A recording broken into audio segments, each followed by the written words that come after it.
বাংলাদেশী বদৰুদ্দিন আজমলক আমি অসম সংখ্যালঘু সংগ্ৰাম পৰিষদে পুছবেক কৰিম। সঁচা শুনিছে, আমি অসম সংখ্যালঘু সংগ্ৰাম পৰিষদে এই বাংলাদেশী বদৰুদ্দিন আজমলক আমি বাংলাদেশলৈ পঠিয়াম, বাংলাদেশত প্ৰেৰণ কৰিম। ইয়াৰ পূৰ্বে যিসকল মন্ত্ৰীসকলে কৈছে যে বদৰুদ্দিন আজমল বাংলাদেশী, সেই কেইজনে আইনৰ মাধ্যমেৰে প্ৰুফ কৰক যে বদৰুদ্দিন আজমল আচলতে বাংলাদেশী।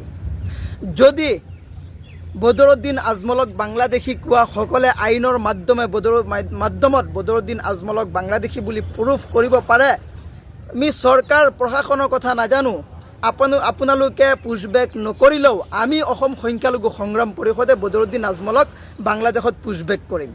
কাৰণ এইখন অসমত, এইখন ভাৰতত বাংলাদেশীৰ কোনো স্থান নাই। বদৰুদ্দিন আজমল যদি বাংলাদেশী হয়, আমি এবাৰ নহয়, দুবাৰ নহয়, 100 বাৰ আমি বদৰুদ্দিন আজমলক বাংলাদেশলৈ প্ৰেৰণ কৰিম।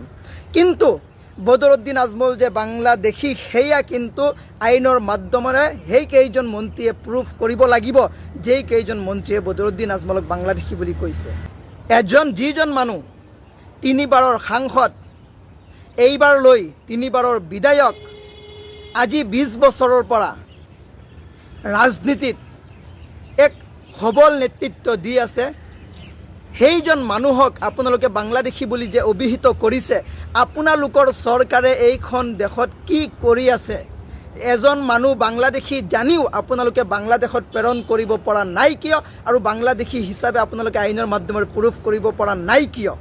সেইখিনি প্ৰথমতে আপোনালোকৰ যে ব্যৰ্থতা, সেইখিনি স্বীকাৰ কৰক যে আমি এজন বাংলাদেশী জানিছোঁ, জানি পেলাইও আমাৰ চৰকাৰখনে সেই বাংলাদেশীক দেশৰ পৰা খেদিব নোৱাৰিছে।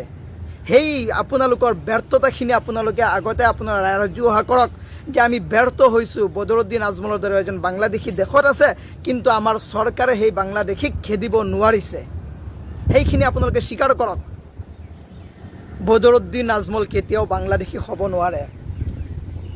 বদৰুদ্দিন আজমলৰ পিতৃ যিজন আজমল আলী চাহাব আছিলে, এই 51ত যি 51 সংজ্ঞা আপোনালোকে নাগৰিকত্বৰ বৰ্ষপূৰ্তি ধৰিছে, সেই তেতিয়াৰ পৰাই বদৰুদ্দিন আজমলৰ পিতৃ এজন সফল ব্যৱসায়ী এইখন ভাৰত, এইখন অসমৰ।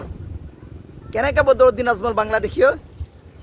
যিসকলে বদৰুদ্দিন আজমলৰ ওপৰত বাংলাদেশীৰ অভিযোগ আনিছে, সেই সকলৰ নথি পত্ৰৰ ওপৰত কিন্তু আমাৰ সন্দেহ আছে।